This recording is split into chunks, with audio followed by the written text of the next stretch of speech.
Donc, on se retrouve pour une vidéo qui va comporter deux exercices différents. Seulement, je les mets sur une seule vidéo, sinon la vidéo aurait été trop courte. Donc, dans la description, je mettrai des marqueurs pour savoir donc, sur quelle durée se trouve quel exercice, pour que vous puissiez directement accéder à l'exercice qui vous intéresse. Si les deux vous intéressent, tant mieux, mais s'il y en a qu'un qui vous intéresse, ça vous sera intéressant. Donc, le premier exercice, exercice très classique, déterminer la rayon de convergence de la somme de la trace d'une matrice à la puissance n fois z puissance n. Donc cette matrice est une matrice complexe de taille P.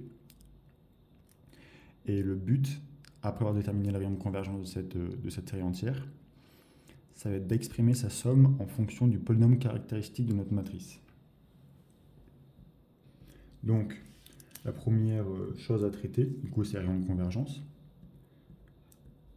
Une chose simple à faire, ça va être dans le cadre où le spectre de A est nul, alors le rayon de convergence grand R est égal à plus infini. Voilà.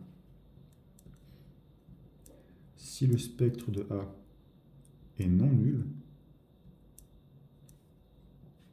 alors la trace de A puissance n, c'est égal à la somme des lambda I puissance n avec I qui va de 1 à P. Et du coup, comme notation, je prends spectre de A qui est égal à lambda 1 jusqu'à lambda P. Donc les P valeurs propres de la matrice A. À partir de là, je vais noter lambda, donc lambda sans indice, qui est égal au maximum de tous les lambda I. Donc le max avec I qui va de 1 à P, de la valeur absolue même de lambda I.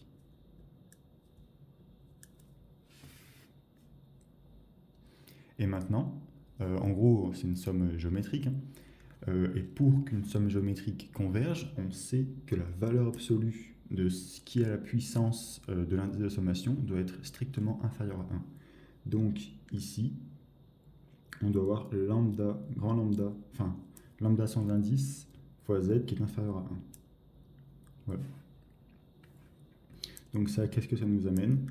Puisqu'on a supposé que le spectre n'avait aucune valeur propre qui était égale à 0, eh bien, on a z qui doit être inférieur à 1 sur lambda, sur la valeur absolue de lambda, et qui est égale à lambda, parce que du coup, lambda est strictement positif, parce qu'on a défini lambda comme étant le maximal d'une valeur absolue.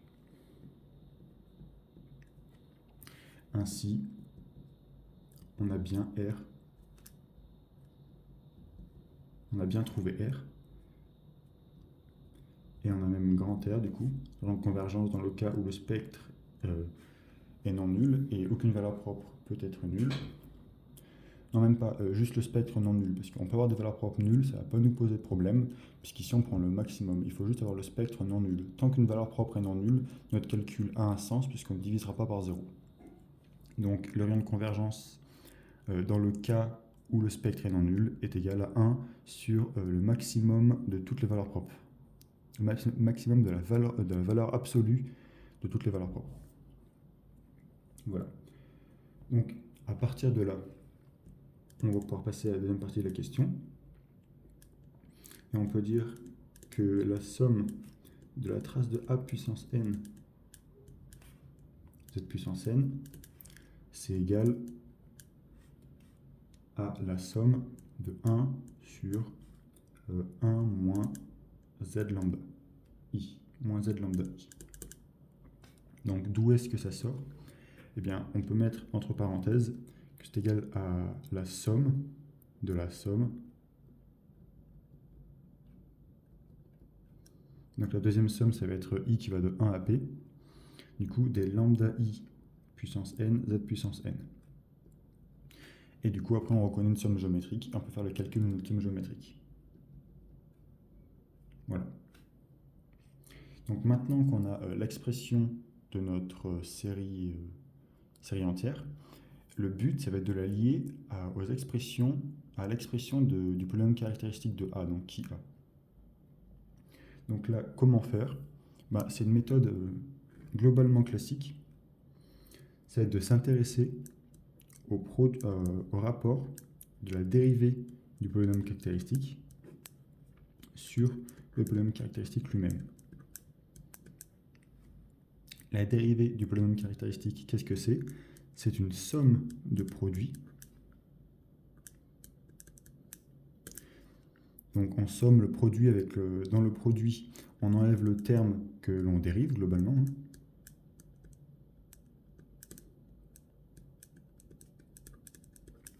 Et du coup, je le rappelle, mais vous le savez sûrement, le polynôme caractéristique, c'est le produit de x moins valeur propre.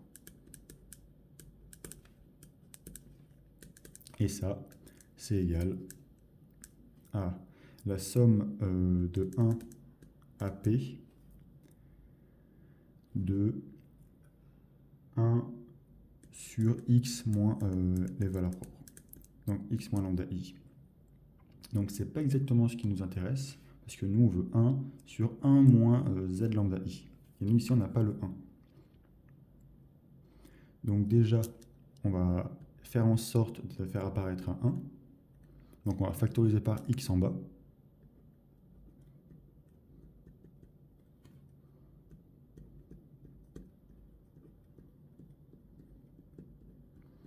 Et ici, on voit bien qu'on a lambda i sur x. Donc finalement, on va évaluer notre polynôme caractéristique en 1 sur z.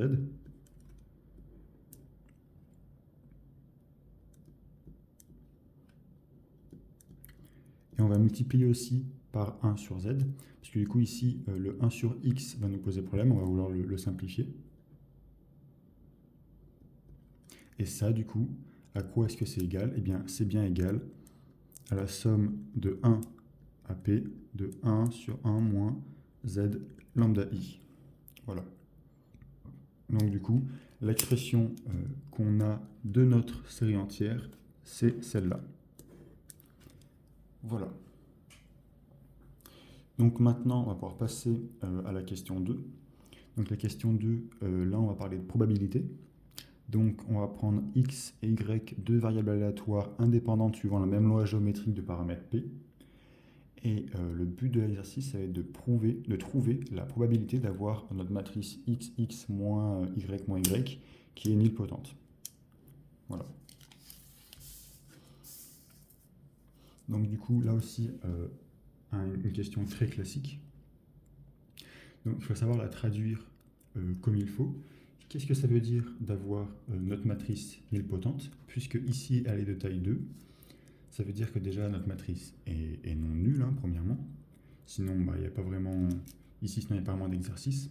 Du coup, ça va être de montrer que le carré de cette matrice est nul. Donc du coup, commençons par calculer le carré de toute matrice. Et ça, à quoi c'est égal? C'est égal à x carré moins xy. Ici aussi.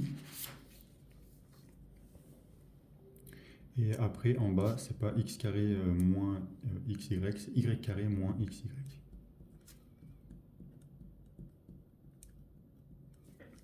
Voilà. Donc, nous, qu'est-ce que l'on veut? On veut avoir x carré moins xy qui est égal à 0.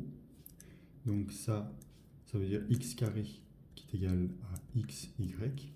Et puisque x et y suivent une loi géométrique, donc en particulier ici ce qui nous intéresse c'est x, et bien x est non nul. Donc on veut chercher à montrer que x égale à y. Donc déjà on a traduit le fait d'avoir une matrice nilpotente. Maintenant on va devoir trouver la probabilité. Donc on va chercher la probabilité d'avoir p de x égale y. Et ça du coup c'est égal à la somme de n qui appartient à n étoiles de p de x égale à n inter y égale à n.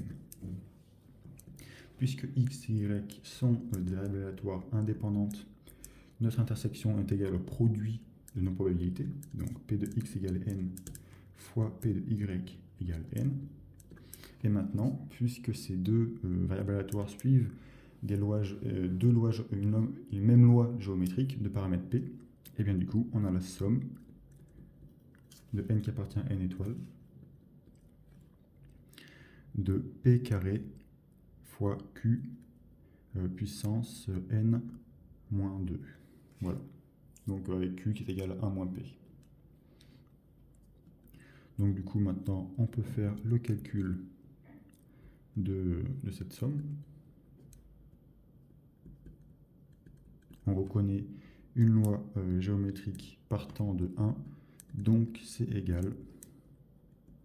Après, on peut factoriser par P carré divisé par Q carré, parce que du coup, Q et P sont tous deux non nuls, puisqu'on a une loi géométrique.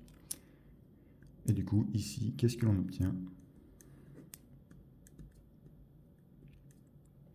Puisque l'on part de 1, on met bien le premier terme d'avant, et du coup, c'est Q puissance 2n.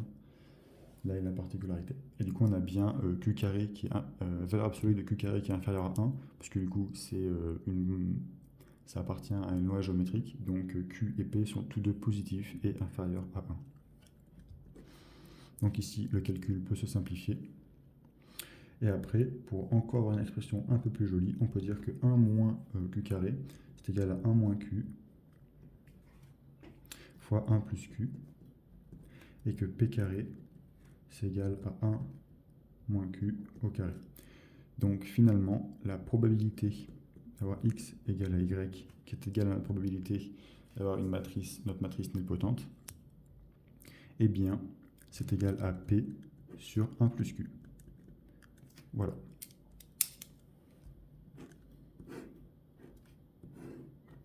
Voilà. Donc deux questions, deux exercices très classiques qui tombent assez souvent, qu'il faut savoir faire assez rapidement, parce que c'est généralement des exercices qui introduisent les exercices. Donc vraiment des classiques. Et voilà, bon, je me répète, hein, mais j'insiste sur le fait qu'il faut vraiment savoir les faire et qu'il ne faut pas, comment dire, il ne faut pas avoir de blanc lorsque l'on tombe sur ces questions-là. Il faut vraiment être capable de dérouler pour perdre le moins de temps possible. Parce que c'est pas sur ces questions-là que vous allez faire la différence aux euros. Il y en aura énormément qui sauront faire ces questions-là. Et du coup, ce sera sur les questions suivantes que vous pourrez faire la différence et aller chercher les hauts de tableau. Voilà, en espérant que cette vidéo vous aura plu, qu'elle vous aura été utile. Merci.